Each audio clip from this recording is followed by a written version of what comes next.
This episode is sponsored by Property Filter. Find great deals faster. Hello and welcome to the Financial Freedom Podcast, sponsored by us at Property Portfolio Building. This podcast is designed by real people on their journey to achieving financial freedom, and we'll focus on people who've either already attained it, who are joining us on that journey, or maybe a specialist topic that can help you build your technical knowledge to achieving and maintaining that financial freedom. We hope you enjoy it.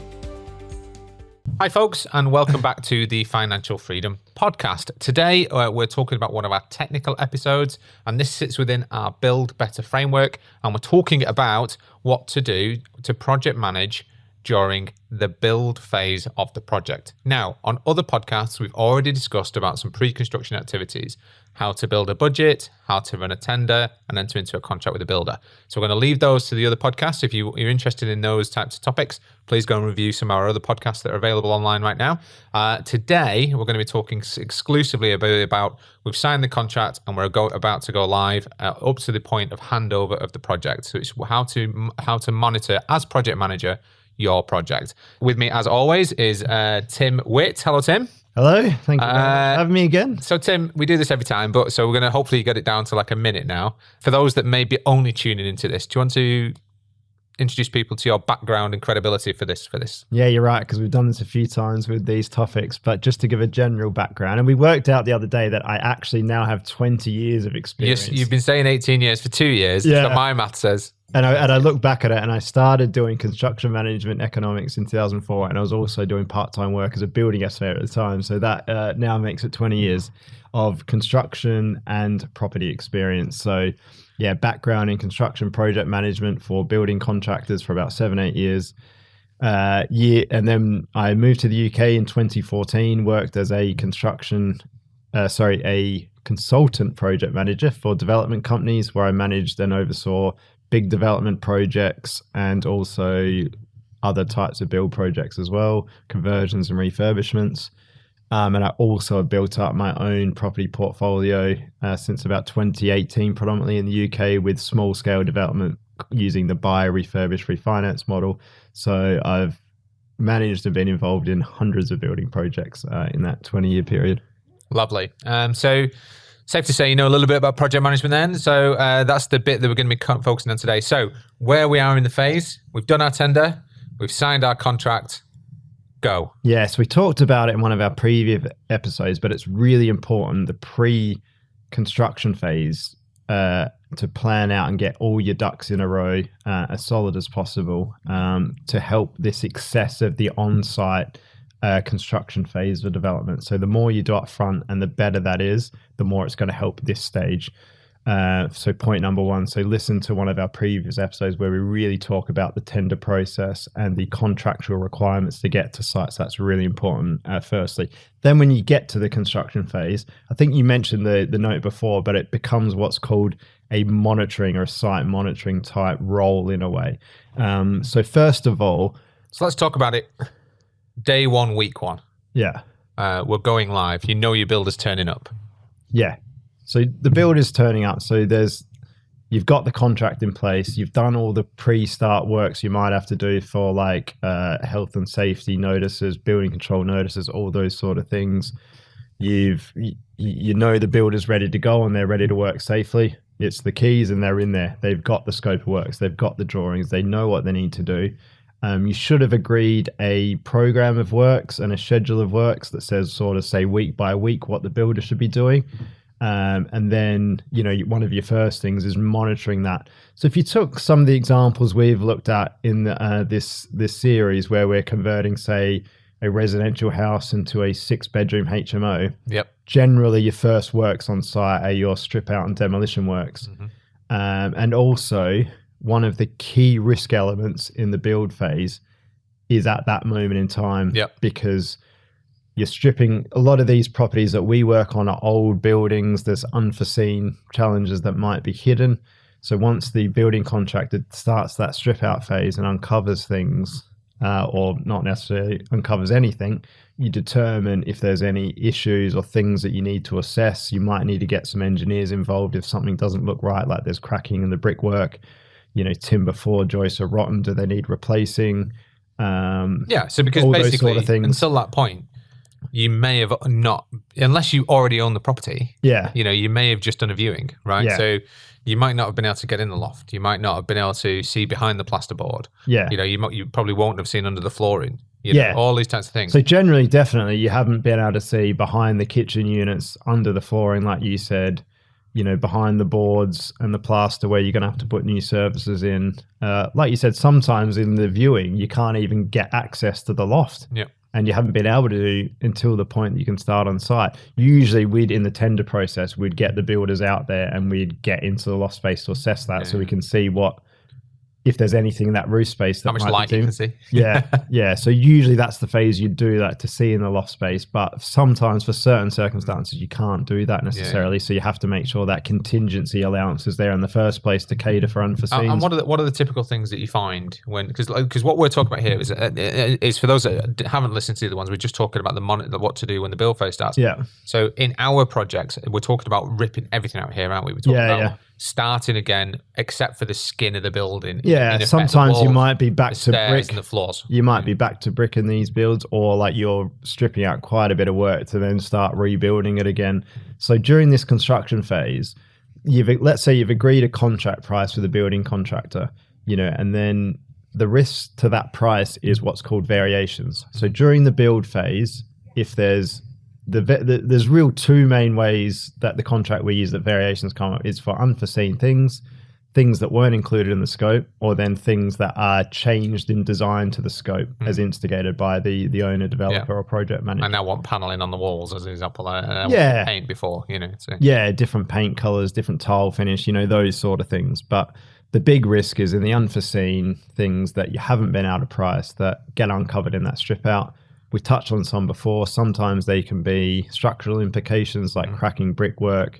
Usually subsidence you can see because that's visible because like a floor's dropped or something like that. Yeah. But movement, not necessarily. Yeah, sometimes, because, if you think about the old Victorian terraces that make the typical best HMOs, if you like, some internal cracking can occur because of movement of the building. If it's a Victorian era building, late 1800s, early 1900s area building, it's over 100 years old. Yeah, and it may have settled. It might have been in a mining area, as an example. It might not be full subsidence, but there might be movement. The subsidence, you're going to see it. Normally, big external cracks through a brick, not a mortar, and that kind of stuff. Yeah. But you may not have seen everything. Sometimes there's historic movement that has settled and it's been repaired, but sometimes when you strip out, you go that extra bit further to make sure it is fully rectified from a structural perspective to satisfy lenders and building control and people like that. Yeah, and the two big ones are roof rafters as well. Yeah. Is it lined? Does it need lining? And then the actual supports, of course. The roof supports any good, especially if you're going to convert it upstairs. And like you said, the floor joists. Yeah, rotten timber is a common one. It's a common one, yeah. Like you said, it could be floor joists, it could be rotten staircases, even like the floorboarding could be rotten. That's a very common one that you literally can't see and feel until you lift up the floor coverings, as an example, and things like that.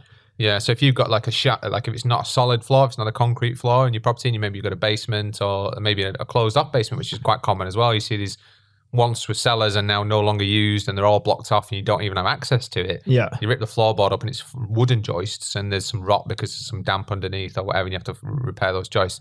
So if you've got the right contingency and you've got a $100,000 budget and it's a $10,000 contingency because it's 10%, then generally speaking, you can cope with one or two of those problems, right? Yeah. And that strip out phase is very important to assess where you're sitting against the variation budget for unforeseen issues. So week one, strip out is probably your most important visit. First couple of weeks. Yeah. So generally when you're looking at the site monitoring phase, what I was going to say before is you've got a program that you've agreed with your building contractor. It might be a Gantt chart or a week by week schedule to say what should be happening. So as you're monitoring the works, you want to assess the schedule of works against where they're actually at on site. Like you said, the first couple of weeks really important to do an inspection, see the strip out, assess any risks and costs and things like that, and then move forward. As a project manager developer, there's the right sort of balance to visiting site to monitor the works. If you're there too much, you're just a bit of a pain. If you're not there enough, you're a bit out of contact, or you won't be in control of actually going on or know where the where the works are at. So it's, maybe visiting sites every once a week or once a fortnight at the right time is maybe the right sort of balance to monitor the program of works, but at the right times to assess the risk as well. It's really important, I think, is when you're doing these management, is to be fair. Yeah. Right. It's to be fair and balanced. So as much as it might crush you internally to be having to spend $3,000 to $4,000 on some new floor joists, if you and the builder both didn't know, then it's not necessarily, it's nobody's fault. You've got to forgive yourself first, because ultimately that's what a contingency is for. Yeah. If you didn't have a contingency, then that is your fault, and that's what you should be asking. Yeah. Or if, like you said before, you should have a contingency of, say, £10,000 and you've put £2,000, then just replacing the floor joist is going to cost $4,000 and you're double it already. You really had the wrong contingency in the first place for the standard of risk. And that's why that 10% is quite good, because if you had to, if you had to replace the staircase, $5,000 there as an example, or you had to re-roof, it might be full $10,000. You know, so it's that's why it's good. If you get a multitude of those issues, you've been pretty unlucky, and there should have been some signs when there should have been some signs. If your roof's gone, you've got rotten floor joists, and there's movement in the building, there should have been signs that there's something isn't right with it when you're walking around the first time. Really, a few of those things you mentioned there probably aren't unforeseen. You can see them in the first place, even from the outside of the structure with the strip out hasn't taken place. Whereas there's some things in what you said that you definitely really can't see until it's stripped back. Somebody asked me, what do I look for to see if the roof's felted? Felt.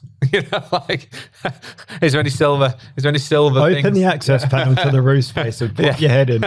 He's like, is there any felt? Or you can sometimes see it slightly on the outside. Can you see roof tiles or something underneath material? them? Sometimes you can see, there's silver felt there, so it looks like it's lined and stuff like that. You can notice that from the external as well. Okay, so what do you? So you're going to go and do your first site monitoring visit. You're not just going to turn up, right? What are you armed with? What are you going to do when you're there? What's your agenda? Yeah, so if we've signed a contract with the director of a building company, I would just arrange to meet them at a certain time. Making sure you're talking to the responsible person, because if you go to site and the general trades are working there, always be friendly and respectful of them, but ultimately your contract's not with them. So if there's a problem, and also you don't want to kill morale on the site by talking to them and raising concern, you need to talk to the main guy of the business, I think. And you need to also be clear that he might not be there all the time. Right. So you need to arrange that with him. You can't just show up. Exactly. Don't just turn up and then ring him. It's a bit counterproductive if you just show up without telling him, because then they're not prepared, or they're not going to meet you there, and you're not going to get the benefit of that time and that visit. So what are the key things you're going to talk about when you do arrive then? What's the key? Right. So, first thing first is where they are against the program of works. You just assess it against your program that you've agreed. Where are they at? If they're ahead, excellent. Give them a pat on the back, keep it up, or whatever you need to. And if they're behind, why are they behind? What's causing them problems? You don't need to necessarily hear the fully detailed story, but the builder will probably give it to you. The plumber didn't shop because he had a big weekend, and all those sort of things. I mean, if the reason that they're behind starts getting a bit waffly, it's because a lot of the time, because they've messed up on one of our builders just says you just don't want to know what some of the guys have been doing on the weekend, as an example. So Mondays are a bit slower. If the Euros or the World Cup, expect your delays to be that related. Exactly. So program of works, where it's at, quality, and just general checks.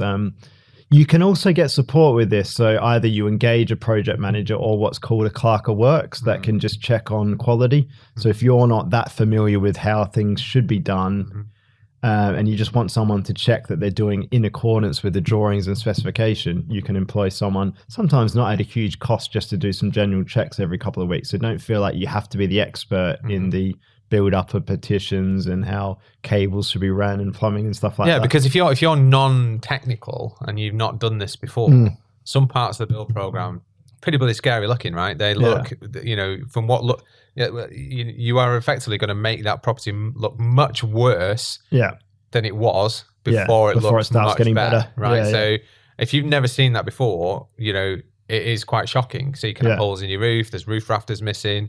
There's maybe scaffolding on the outside. So if you're not prepared for that, then it can cause you anxiety and panic. Whereas if you've got somebody with you supporting you who understands where it's up to, who can easily explain and understand where they're up to, and just say, yeah, that's totally what should be happening. That can work really well. The other inspections or people you can tee up to do the quality inspections are building control, because obviously you've got two options. You've got council building control, private building control. Generally, with the council, you can get a lot more inspections and QA inspections out of them because they're not under the budget constraints as a private building control. So sometimes they can help from a quality perspective, but on the flip side, they can also be a bit more painful and pedantic and cause you more problems than potentially a fair private person. So you have to weigh that up. But you always want the building control inspections. Are you recommending they use the council building control here? There's pros and cons is what I'm saying. Okay, yeah. The pro is they can help with quality inspections because they've got more time generally and they're not as constrained. The con can be, not all of them, but sometimes might be over the top pedantic because, they can be and they've got more time. So that might cost you money as well, is what I'm saying. So the pros and cons of each. But yeah, with building control, when you want to be involved in those inspections as the either developer or project manager, because the contracts that we talk about, the design responsibility is actually with the developer. So the builder only has to deliver as per the designs and everything associated. So if building control come out and just say, that insulation isn't acceptable, that wall build up doesn't match what I believe is required, you have to upgrade that. Or remember, they're only human. Yeah. So they may also be wrong. They may also be wrong. So you want to be able to double check it or come back with a fair argument to challenge it. Especially if it's an existing part of the building. Yeah, and that's the real benefit of you as a developer or your project manager going to join in those inspections. It's having that fair assessment, and having... If you let building control and your builder just have a conversation. Yeah, the building controller just going to say, because it's not his cost risk, you need to do this. Builder goes, okay. And then they'll charge you as the owner developer a variation because it's not included in their scope. Yeah. Which is fair, but that's why you want to be involved in those inspections. So you utilize it to be able to get manage your cost risk. When do they come out? When do you arrange that? So first fix installation. So maybe with the strip out just to check off against the structural designs. So the first time building and control a tent site is... Yeah, so either at the end of the strip out phase or when the structural elements are visible. So let's say you have to put some steel beams and steel lintels in and things like that. They should come and inspect that. Also a structural engineer that's designed that should come out and do those inspections. So obviously that's a key time. Any drainage runs that are going in the building, building control should definitely check off those. And also all the completion of, say, the first fix services. And then following that, we call it like a pre-plaster type inspection. So let's say all the boarding's done, services have come through. Yeah. While they can still see stuff. While they can still see, all of the type of plasterboard that's been installed and all of the service locations and things like that. Fire requirements or acoustic requirements. So they might, as an example, they might come in. There might be a corridor, which is a fire escape route. And by accident, they... like just standard plasterboard's been installed. So building control will come in and say, no, the wrong board is installed. You need to put fire resistant plasterboard in that area. So before it's skimmed out and decorated. And there's a little tip, they're different colours. This is one of the things that I found, right? Because I was project management by trade, they're just different colours. Yeah, so... Which makes total sense, by the way. So water resistant plasterboard and fire resistant acoustic and standard plasterboard are all different colours. Yeah, absolutely. So... makes sense. So they're the key times to bring them out, and then as you get towards the back end, there's inspections for testing and commissioning type, especially with life safety systems, fire alarms, smoke alarms, and all those sort of things on the back end as well. With building control, gas safe systems. And stuff like that, Okay, so we've attended. We've arrived at site. We've got our agenda. We've been through the initial. Question on where you're up to with the program. What else are we going to talk to the builder about at that point? Yeah, so like I said, general QA as well. Also, there might be time for a payment to the builder. So in our contract that we talked about in one of the other episodes, we pay the building contractor pretty much monthly. So we'll do a valuation inspection. Yep. We'll have a cost breakdown of all the trade packages and we'll agree a percentage of what's been complete and all those works. agree that with the builder on site. Sometimes if you've got a bridging lender or for development finance, there might be a monitoring surveyor that you meet as well. So collectively you agree, right, we've completed 42% of the build contract. Last month it was at 32%, so 10% is now due this month. My advice and then the builder can invoice based on that. So they're paid in arrears to what they've completed. So let's say you've agreed your contract and it's a 6-week delay. Let's say until the builder's availability is available, or there's a completion issue with your property and you've not quite bought it, or let's say agreed contract to start date is about 6 weeks. And then you come in the next 2 weeks. It could be 8 weeks. The builder's slept since then. He's not reading your contract daily. It's probably a good idea to remind him of the payment terms in that first visit, which is just to remind you we're paid on monthly by drawdown. So when you need an invoice, you need to raise it because there's another 8 to 10 working days beyond that that's going to be a delay to payment. So and then if you're doing the percentage of works, and this is how I'm going to calculate those percentage of works. So if you're putting your invoice forwards and you're saying first fix is 60%, I'm going to be checking that 60% is done, and I will pay you 60% of that part of the contract. So those are the things just to remind him early on about how he earns his money. Because if you don't, guarantee comes to his invoice, goes, right, here's my invoice. I need the money by then because I've got payroll. And it's like, well, I've got my monitoring surveyor to come out, and then I've got a 72-hour drawdown for the lender. I did tell you this, Mr. Builder. And then you need really difficult if scenario. If you've got a monitoring surveyor, you need to plan a week or two in advance to book them in at the right time. So like you said, it's very important to be clear with what you've agreed up front in the contract. What are the payment terms? How does that work? What's the cost breakdown and everything like that? And then, like you said, if there has been a little bit of time, or even it's a good idea just to remind the builder that that's what the terms are, and this is when we should get that review booked in.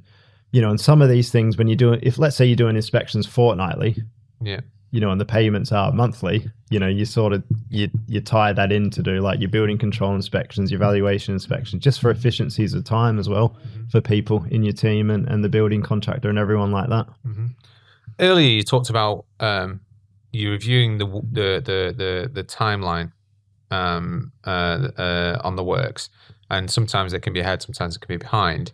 What specifically are good reasons versus bad reasons for a delay in a project?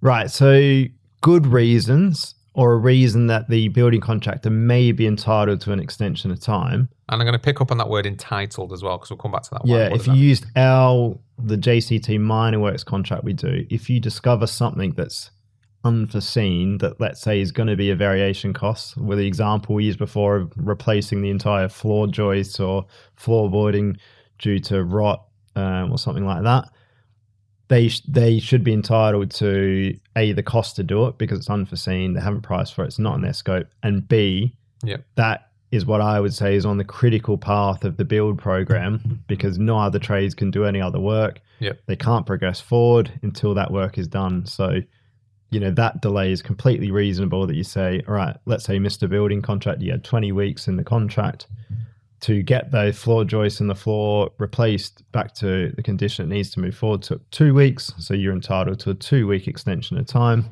and you just get that boxed off, and it's done and dusted, and that's fair and reasonable. And one of the things you talked about in the budget episode was this contingency. We've touched on contingency in cost, but you should also have contingency of time. You should always plan for that. Definitely.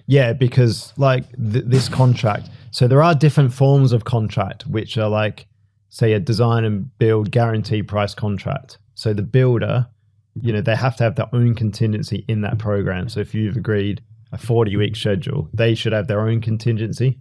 So they might have a 5 or 10-week contingency for these delays. It's not the developer's risk. So there are different forms of contract that you can use where the risk sits on various sides. But at our level, at landlord developer level. At the level that we do at, it's very unlikely you would do that. The builder's costs would be too high because they're taking on too much risk. So it's reasonable that you hold your own cost and time contingency. Generally for these developments we talk about with, say, a 6-bed HMO, you'd have, say, a month contingency for reasonable delays and bits and pieces like that. So what's an unreasonable delay was your other question. So I don't know, a bad reason. I don't know if it's a bad reason, but it's the building contractor's risk. It's like if he just couldn't get the labor to site that he needed to, that, let's say he needed some plasterers on site to move forward with the program. He couldn't get them for a week and a half later than he needed because of a labor shortage or whatever. You know, not saying he hasn't tried to do it or worked hard to do it, but it ultimately is the building contractor's risk, and they have to solve that. The middle area is something like, let's say you've got a contract where the contractor is responsible for labor and materials at a fixed price, but in the wider marketplace of the world economy, material prices go crazy during your build program. And, you know, it's known. An example of that is in the COVID pandemic where, say, timber prices and plaster went ridiculous. So builders priced it at X rate, or maybe he's put a little bit of contingency on it. That's the highest raise it's ever been since he's been, knowing that it will get him to the end of the job quite safely. And in the meantime, pandemics happened. And the materials, some plasterboards went up by 60%. Yeah, overnight, the materials overnight have gone more than double. The builder, they're not reasonably going to be able to deliver that contract at that price anymore. So even though it's their risk under the contract, and there was also, you have to weigh up what's better. You know, if you got rid of them and got another contractor on board, absolutely, you know, that's probably going to be worse. So you need cost that though. There was also time, because the delivery timelines also extended due to factors out of their control, and you've got to appreciate those things. Yeah, you just have to be reasonable in that circumstance, because even though in the contract, you know, they're responsible for it. Yeah. You know, the world's gone crazy. It's unreasonable. So you have to come to a reasonable solution there, because the alternative is say they become unfinancial, got someone else in, you know, that's not going to be better either. So the typical one I see, which is a bad reason, is he might have too many projects on and his team are too thin, or under-resourced. He's had to hire all new people he's never worked with before, and they've let him down for whatever reason. And all these types of things are, well, this is why then we have our contingency, but also or sometimes to remind him that if he goes beyond certain dates that there are liquidated or damages. Sometimes they're just not organized enough. So there's certain materials that have, say, a lead-in time of 4 weeks as an example. And they've ordered it a week and a half, 2 weeks before, and then it ends up being 2 weeks late. That's just them not being organized enough. So he knows your kitchen pack's a 4-week order process, and he doesn't order it until the day it's due to be installed. That is. Sometimes with your monitoring works on site, it's good to prompt these things. They go like, all right, you know, we're going to be ready for the kitchen in 3 or 4 weeks. Have you ordered that yet? Because we agreed the layout 2 weeks ago or whatever. Or, you know, let's finish the specs. That's a great point, because you're always, you know, you're there to monitor the works, but also monitor the program. And there's key things in that program, like things like big delivery things, like water tanks, like kitchens, you know, which are going to have to be delivered at some point, because there's no storage on site, and you don't really want these expensive materials on site for very long before they're installed, where you can just go, have you ordered that? You know, that's a good check. You just prompt them on bits like that you know need to come in and just check that they have. But the other thing we talked about in the previous episode is having this finished specification ready. So you've designed everything. So the responsibility for the builder is just to order it in time. Whereas if you haven't specified the materials, you know, you're really setting up the builder to fail, because he's relying on you to give the information during the build. You might not even know the lead-in time, and he doesn't know the lead-in time. So you've specified something that is going to take 6 weeks, but you think it's going to take 3. You know, that creates problems as well, doesn't it? Stop the podcast now. This episode is sponsored by Property Filter. Property Filter is the #1 property tool for today's property professional. It brings in all the data points and sources from all the property portals and auction sites into one convenient place. Then you have the option to overlay all the clever strategies found in the Property Filter blueprint to find motivated sellers faster. Now, we use it on a daily basis. It saves us over 80% of our time when looking for properties. And if that sounds like something that you want in your lives, please go to register.property-filter.co.uk/PPB, which is the discount code for this podcast. You will get 2 weeks free and a discount on your first month. That's it from me. Back to the podcast. So what we're summarizing here is that the first 2 weeks of the build program is the most important time to make sure that all stage gates are clear. We're reconvening. We're re-establishing the connection of what the scope is, what the contract says, what the timelines are, you know, the payment terms. You're monitoring what's gone on in that week. You're looking for those big variations. So your biggest 2 weeks is your biggest risk is in that period, isn't it? Time and cost in that period. So it's reasonable that you could attend weekly.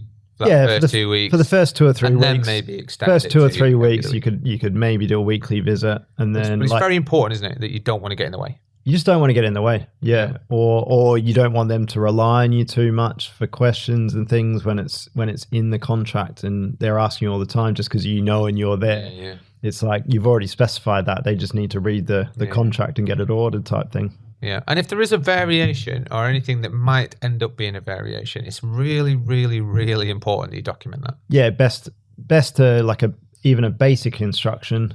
Yeah. You know, Mr. Builder, we acknowledge that the floor joists are rotten. Here's an instruction to proceed at the agreed quote that you gave me of £3,000. You know, please go ahead with that work.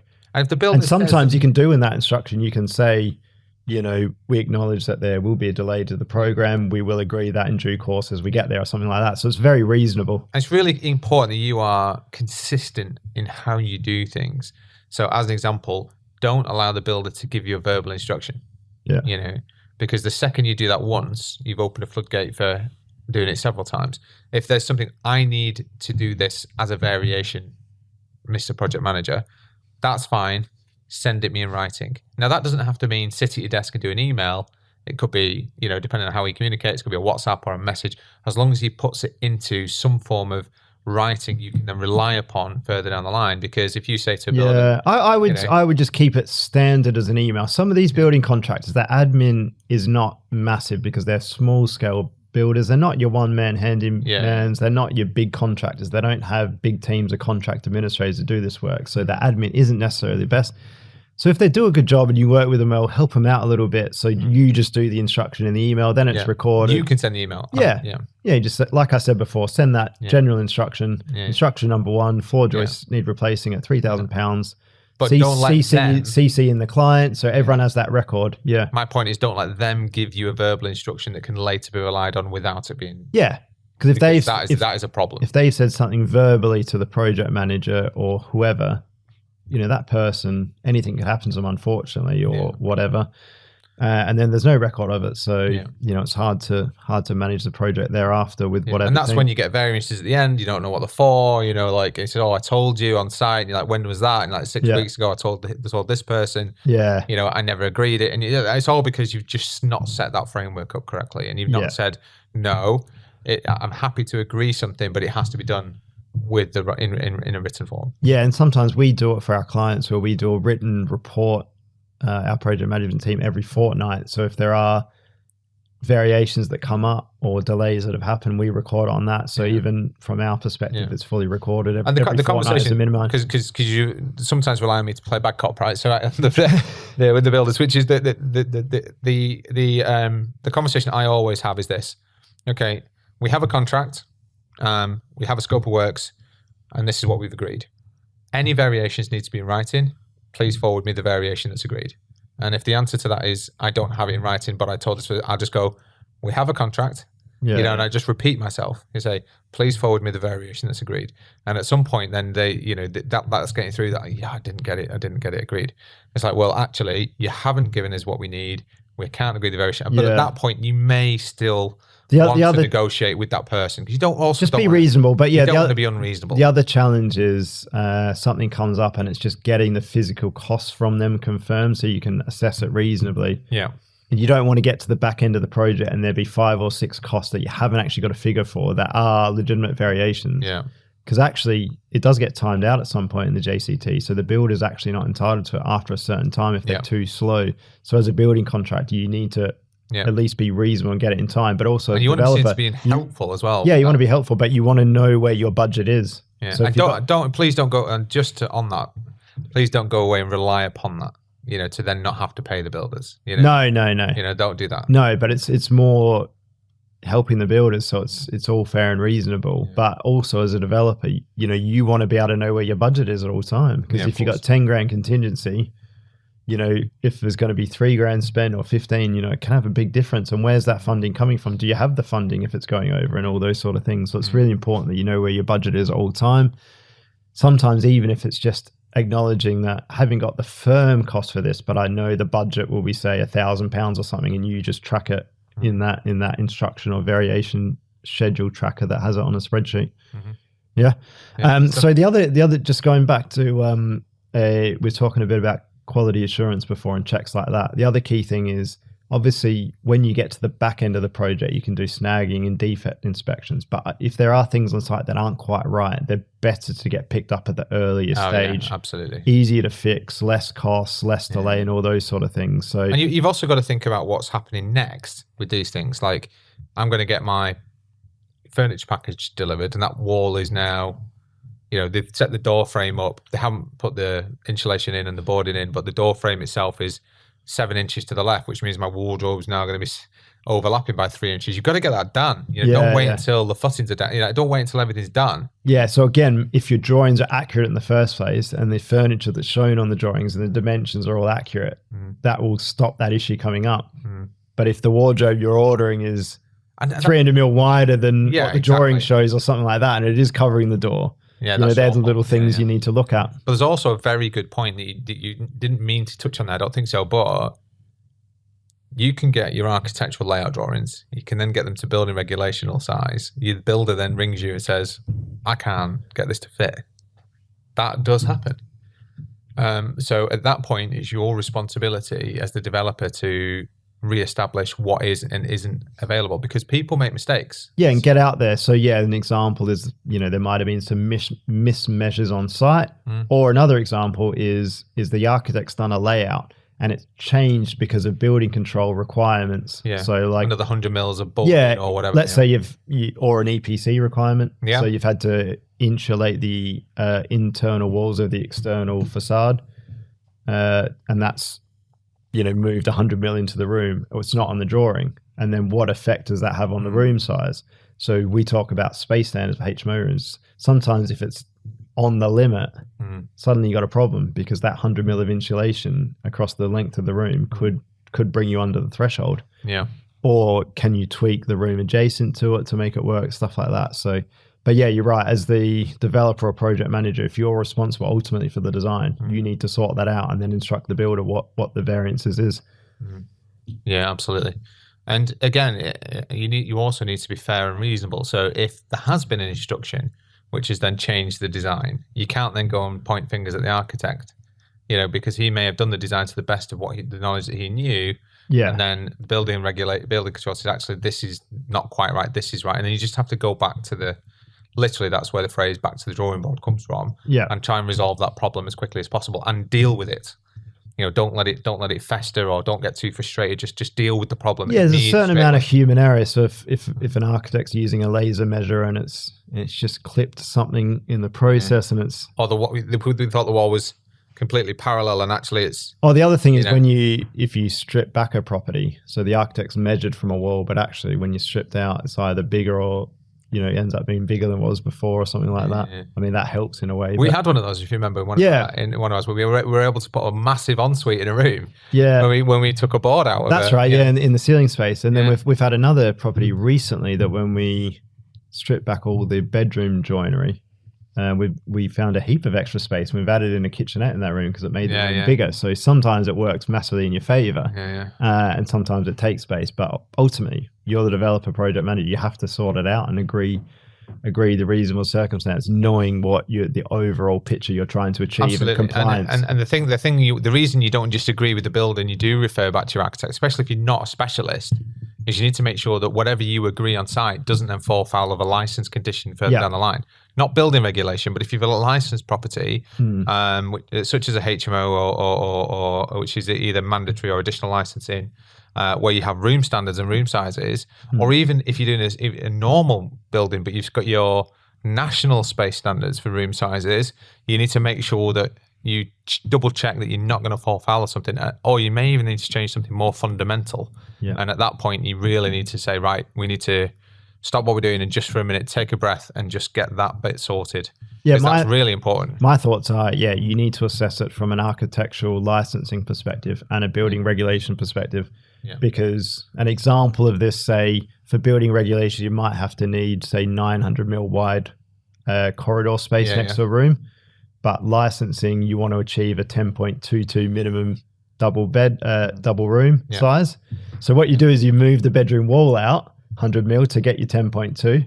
but then the corridor space ends up being 800 mil. And building so it works for licensing for the room, but for building regulations, not wide enough, so they don't accept it. So you have to look at that overall picture. And it's important that you do consult the both parts, and that's why if you're using a private building control, it's very helpful because they will try and help you with solutions as well as the regulation.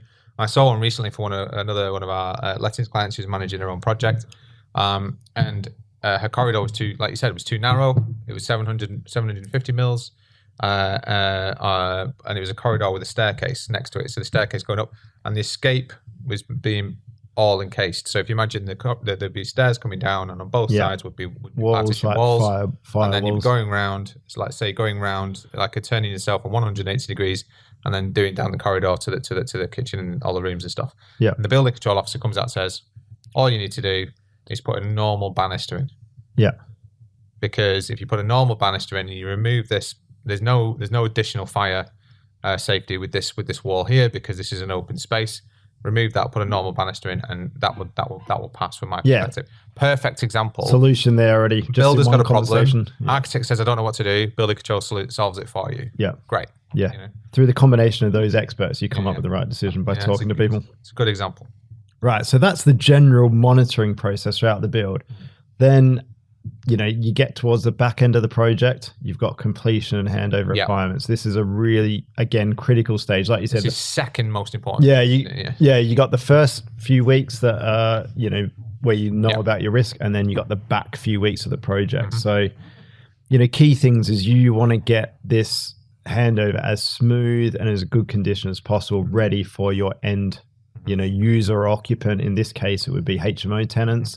So, you've obviously we get it furnished, we get it fully furnished. So you need to make sure all those orders are in place, and it's specified exactly where all those things go, and you've got specified of who's going to do that. I'm laughing. Why are you laughing? I'm laughing. I'm not laughing at that. I just had this is really important. I just had an image. I'm not laughing at that process. I'm just the last time I was in the property, one of the projects, and you were literally leading the joinery guy around with your clipboard that you carry and showing him where to put the nails for the pictures, and his face was like absolute thunder, and you're just marking on the walls, and he stood there going, I hate this guy. I can see it in the back of his head. But it's really important. So you got it fully furnished. And again, like some of the furniture might have a bit of a lead in. So as we said with like the kitchen orders and things like that, if you're looking at sofas, bedroom furniture, how long in advance you need to order and to get it in time for your handover. Really important to do. So you have to plan that in advance. What happens, and there is certain things as well, like the furniture, right? You've ordered against the original plans. But like we've already mentioned, there might have been, even though the regulationary part was okay, there might have been some movement in the size of the rooms. Yeah. So you might have had this large double bed with bedside cabinets on either side, and all of a sudden, you can't fit them in. So again, the example we're talking about before, where you might have to retweak your room sizes and redraw it, you want to reassess your furniture layout at that point. So we've got one at the moment where we are converting a basement into a big communal kitchen living space. There's some big sort of concrete blocks that are taking into the room space. So we do have to completely rejig that layout. So what we've agreed is at the stage we're getting towards where the new slabs in, the structures in, and they're about to start the first fix, we're going to fully rejig that layout and get it redrawn. So we know that, okay, the sofa can go there, we got seats there, we got the dining table at this size there. And then when you order everything's just got to work within that constraint. So again, it's forward planning. Don't get to the end of it and order and get it to site and it just doesn't fit, because that's your fault. You haven't planned it out. Your project manager hasn't planned it out, or you as a developer haven't planned it out. So that's your fault. And there is certain things that you can do as well, right? So let's say a typical one I see is you've got a bed and a desk next to each other, and the bed and the desk once fit and now they don't fit. Well, all a desk is a raised platform, right? So there's certain things that you can do as project. So, well, rather than work with the builder and just say, listen, could your joiner just put me a fixed unit in there that's a smaller space that I can just get a chair under, please? Because I can't get the original all singing, all dancing desk, but I might have a 3/4 size that you can't buy on the open market, but your joiner might be able to help you out. So there's little and same with the bedside table. So I can't get 2 bedside tables on either side, but I might have a small joiner shelf put in. Those are the things that you can do as a project, which really are impactful to your overall Another thing that happens quite livability regularly of that room, right? if you order fixed wardrobes, but like the staircase is quite tight to get it to the top floors, or it's actually the space in the rooms isn't as high as it is on the lower floor or something like that. You can look at alternative solutions for that. Yeah, trying to get those flat packs or hanging rails. Those poor guys, we see it. We see it all the time, don't we? So the wardrobe with the drawers underneath, the tall ones, and they're trying to get them up these narrow escape staircases. Oh goodness, yeah. But they do a great job to me. Yeah, so they're really good. Yeah, so we get it furnished. Obviously really well cleaned up, but the key stage, you have been doing your quality inspections throughout, but you need a solid snagging. I call it a snagging / an incomplete works list. So you can do that. Your project manager can do it, or you do it with the building contractor. List out all the key snags and incomplete works that need to get finished by a date, and get them working through it in an efficient way. And again, you want a good quality product, but again, you want to balance it with being reasonable. If you ask them to do something that they're gonna have to rip the wall out and redo that you could have picked up weeks ago, is that reasonable? Is it really going to make a difference? Because you might be delaying the handover by asking them to fix something that's going to be really difficult and not make much of a difference at the end of the day. So there's that sort of balance. Try and not do it piecemeal.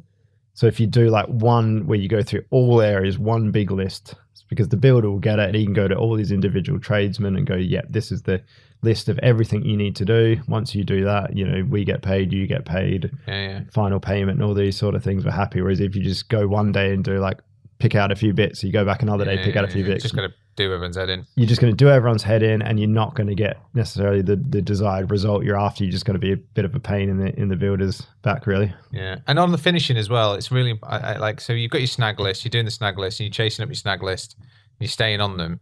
There's other things beyond that date as well, right? So you get your snag list, it's complete. However, there's certain things. So if you've got a licensed property, there's a license requirement. If you've got a fire safety requirement, there's a fire safety requirement. So you're going to get these additional things. It's important to remind your builder that the works don't stop until all the items are met. So key compliance and certification you need at the end of these developments. Bare basic is things like your gas safety certificates, your EICR electrical certificates. Then you've got other commissioning certificates like your emergency lighting, general electrical certificates. You've got fire and smoke alarm certifications, fire panel certificates. Fire doors is the classic. That's the classic one because you've specified installation of a fire door to the standard. And then the license officer comes out with their little 4 mil card thing that they stick and they go, that's too big, that's too big. So fire doors are a challenge, especially in old buildings, and the timber grows and shrinks as well, and different heat. Well, this is a good point. Heat and ventilation requirements. So sometimes you'll put them in, they'll fit perfectly. Once the heating goes on, you get handed over and people have moved in, then suddenly they get caught on carpet, they don't shut because the existing floors, unless you replace the whole floor, which is very costly, aren't going to be exactly level. So it's a bit of a balancing act. So a lot of them will just have to get revisited, and most builders understand that they might need to tweak a few. One of the things that we've realized as well by trial and error really is at the end of the project, right? So if you think about what you're doing, it's like, right, if I'm a landlord developer, I'm finishing my project and I'm going to have a period of time between the builders finishing and my people moving in. Right. Between that time, you've finished a build program up until that last builder leaves, probably had the doors open, the windows open, really well ventilated property. He's then put all of these new things in, it repainted, replastered. There's a lot of moisture in the property. And it does take time to dry out. He leaves, turns the heating off. We leave it for 3 weeks. First tenant arrives. What's going to happen? The doors don't close. The doors don't close. The heating's not been on. There's moisture in the walls. Mold starts to build up because it's no longer ventilated. Condensation in the property. It's got condensation in the property. We've trapped it. We've really well insulated those escape corridors. So those fire exits, but there's moisture in the plaster. That's then condensated onto the walls and grow mold. So it's really important that you take some time at that to take back control of that property, so you are ventilating those areas, so that you do have the heating on. You're allowing it to dry out. And the idea is during the build phase, if you can get a lot of these things functioning and working as they would, as it's operational, that will help. Obviously, certain times of years it's just going to be worse than others, isn't it? As you go into winter, like we are. Autumn, winter, really autumn, winter changeover, it does get more difficult. If you're sort of in the middle of summer, it's a bit more stable, isn't it? So it does depend on the time of year as well. So yeah, key certification at the end of the job. So when you get all your certificates for the M&E services that we mentioned, you know, you need to get building control back and do their final certification, because this sort of development needs their final certification at the end of it. Yep. So you want that, do their final checks. Obviously, they've been involved in the process regularly throughout, and they've raised any key things. So, you know, it should just be checking off, you know, key elements ready for their sign off and certification. We touched on it before, but then once you have all these key bits of documentation in place, you can then apply for your HMO license for this sort of development as well. And then, yeah, you're getting it ready, getting it clean for, say, professional photos and videos to get it on the market. You might still have a snagging list to work through, because, you know, time is of the essence, this isn't is it? the key time where you add lots of value in this time, right? Where you're marshalling your snag list, you're marshalling your professional photos. You might be overlapping those two things quite regularly. Yeah. We've got a guy having to leave a room for our staging guys to go in. Yeah. They stage that room, they then take the photos, they come out, and then the snagging guy goes back in, right? So it's just making sure that you're adding the value as to what is the most important thing that can happen that day. Again, you got to determine the balance and what's important to you, but, you know, usually time is of the essence, money is important, but also getting a good quality product. So you could you could just have a 2 or 3 week snagging process if time isn't as critical, and just wait till you got a really good result. Or you do what we do a lot of the time and get the professional photos done really quickly, so then we can move on with the lettings. Obviously, there's sometimes a little bit of a lag before the viewings start happening as well. I'm going to put a thing in here as well. If you have spent all this money on a property and you don't get professional staging and photographs, what if that is the most foolish thing you can do? Yeah, and to be honest, I regret that with some of my early developments, even the single lets I did. You know, the photos, I never got professional photos, and now we're still reletting them, and the lettings team are like, where's all the good photos? Like, I did that recently. Do you remember? Like, you had a single let. I'm just like, well, I didn't do it at that time. You know, whereas all the others since. You know, if I redid that, because you've got those photos for years, even though it changes over time, but you can reuse those photos and videos for a good few years after they're done. So you do get good value out of it, and it's really, really important to get to stand out in the lettings process. So like when you do the ad, you stand out. Yeah, absolutely. And you can tell straight away when there's a because like as a potential tenant as well, if you're going to pay a premium rate, you want it to look like it's going to be a professionally managed property. And like, if it's not even got decent photos, it just looks like if it looks like a shed, they're going to treat it like a shed, right? So you just got to be really careful on that. So on the back end of the project as well, it's good to have like a completion checklist of all the key things. I know we've listed a few here, but you know, some of the things like, you know, you mentioned before, fire risk assessment you need to do. Obviously that's a legal requirement and it's needed for HMO licensing. EPC certification. So what we do is we get them involved in the design. So when they come up back, it's just a check off of what they knew initially. Then you get that certificate in place. Make sure like your broadband install's happening as efficiently as possible. Sometimes the suppliers cancel or they're not ready to go or whatever. Broadband, so utilities as well. If you got new utility connection, you have to monitor that and book that in and plan that as well in advance as possible, because that is very difficult to control. The utility, if you've got a new utility connection and you don't get that in at the right time and you don't plan it at least 6 weeks in advance, you are going to delay your project. Yeah, it could very well delay your project. And then the simple things designed in. So we do simple things like numbering the kitchen cupboards, the fridge and freezer compartment space. So when tenants move in, it's like, here's your space. Well, it's a good point, because now we're thinking about tenanting as well, aren't we? Yeah, it's the actual functionality of that space and how the tenants are going to use it. It's really important. It's notice boards on the walls. It's licenses are displayed. It's, you know, house rules. It's handover to lettings. You should have that as emergency a contact details and contact details for lettings team, etc., etc. Also, like in this sort of property, key safes are really important, aren't they? For external access and then emergency access per room. Yeah, because we do a key safe per room now, don't we? For that sort of reason. And because we had all the keys in the key safe, and then one person got the lock. And then opened all the keys and went into somebody else's room. I was like, well, now we have to have a lock for everybody. You know? Yeah, and the combination of all these things has a smooth handover to a lettings and management team, tenants that move in, and then also if you're, you know, refinancing to a mortgage product or selling it, it's ready. You've got all the documentation because all of these sort of documents are needed in the legal process for those works. And don't issue your tenancy agreements. This is a little bit, I know we're talking about project management here, but don't issue tenancy agreements until you've got the certs. Yeah. Because there's a technical thing where if you don't issue the certs before you issue the tenancy agreement, you could fall. Yeah, so it's an absolute minimum for ASTs. Correct me if I'm wrong, but you need the gas safety certificate and the EICR, don't you, as a minimum.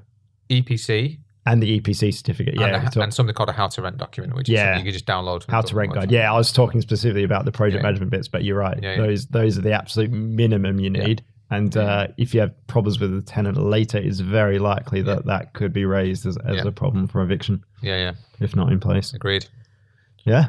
So I think that wraps us up. That's the site phase. We're done and dusted. Well, actually, you're then going to. Well, actually, I'm going to raise a point. You're going to sign it off.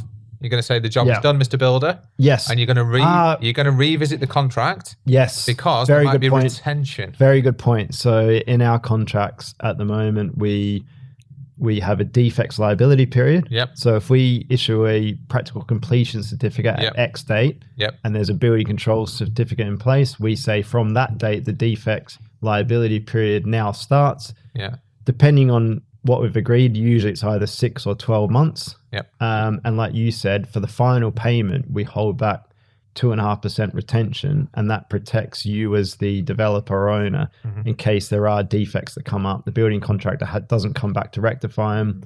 You know, you've got 2.5% of their sums to cover those issues. Yeah, so of $100,000 budget, you're withholding $2.5 grand. The builder's already agreed to it, and it also protects the builder because if it's a small job, this is a builder. Right, you don't want him doing maintenance. You know, you don't want him coming back and you know, fixing a tap or like it's not worth. Not that his he's time, expecting to do. You know, so what you can do is you can bill against that retention, and then. And also, when I was a construction manager for a building company, you know, we got held 2.5% retention from the developer, but we had held 2.5% of our subcontractors, the electrical guys, the plumbing guys, etc. So it's just fair across the chain. So if there's an electrical problem, the builder, main contractor just gets the electrical guy in, and he may or may not have held the retention, but you know, hopefully it's backed off in a similar way. So they've got the same liability across the board. So everyone's on the same page with it all. Yep. So then you agree the date that he can claim. And then at that point, you pay the invoice, the final invoice with the retention withheld, and what date he or she can claim. And then ideally, flipping back to what we said about the variations, you know, you want the final account, you know, the variations agreed, you know, before that handover process or before you're getting to that point of that last invoice, because and you don't want the builder coming back at the last minute with a heap of things that you didn't know about, because it gets awkward. So it's really getting that. And at the same time, if he is really delayed and it's for bad reasons and it's cost you significant money and you've used a JCT minor works or a similar type contract and you've got a liquidated damages, then that's the point that you raise it. You don't do it before because you might just go, well, I'm not doing the job if you're not going to pay me the full amount. It's a balancing act, isn't it? Because at this point, you say, right, these are the damages. What would you consider fair? It's cost me $5,000. We've got £500 a week. It's 10 weeks. Yeah. It's cost me $5,000. That's $5,000 retention. However, you have done a good job in the last couple of weeks or whatever. Yeah. Agree something fair. It's just at the end of the day, being fair and reasonable, understanding that you want the relationship, you want it to be a long-term relationship. But at the end of the day, you know, if there's delays and it's cost you a lot of money, then you need to assess it, don't you, and see what the right thing is to do. Yeah. Most builders are builders, but they tend to get commerciality as well. Some of them do anyway. And if you explain it in the right way, you know, they'll understand that. And if you say, look, it's costing me, you know, £1,800 a month on bridging cost alone, and if I go beyond this date, I've got to pay an additional 1%, which is another £1,800. Yeah, there's penalty charges. Penalty charges in my loans. You know, I you know, this is why we have this. You know, so it is. And the other thing on top of that, if you do have bridging or development finance, if there are delays for whatever reason, just open the communication lines with the lender, explain it to them in a reasonable way, say what you're doing about it, and sometimes they might be more reasonable with their extra charges and things like that. Especially if it's something out of control, like you know, utilities weren't available, or you know, like you got to like replumb the road or something. Or there was like, material. There's some reasonable things that you can discuss and just, but given that none of those things have happened because we've successfully managed our project and we've signed the builder off, we pay his final invoice, you got the retention, hand it over to letting successfully. You can sit back and enjoy the income for as long as you keep that property. That's it. Lovely stuff. And as long as it's well maintained and managed as well over time, which I know some good people. Well, that's it. It's not just about that point. It's then making sure you've got the right team in place. So we're going to talk about that on another podcast, and why that's important, and why that's actually probably as equally as important as the right builder is the right management team. Yeah, definitely. All right. Lovely. Thank you, Tim. Excellent. Yeah, thanks for having me again. Really enjoyed it. Thanks very much for joining us, and we will catch you on the next one. Yeah, we'll see you on the next one. Take care. Thank you once again for joining us on the Financial Freedom Podcast, sponsored by us at Property Portfolio Building. If you want to get in touch with us about today's podcast or any of the learning topics that we've gone through today, you can email us at podcast@invest-prop.co.uk or get in touch with us with whichever your social media platform of choice is. If you think you would add value to us as a guest on this podcast, you can please get in touch and let us know what you would be able to talk to us about. Other than that, we wish you well on your financial freedom journeys. And once again, thank you for joining us, and we'll see you on the next one.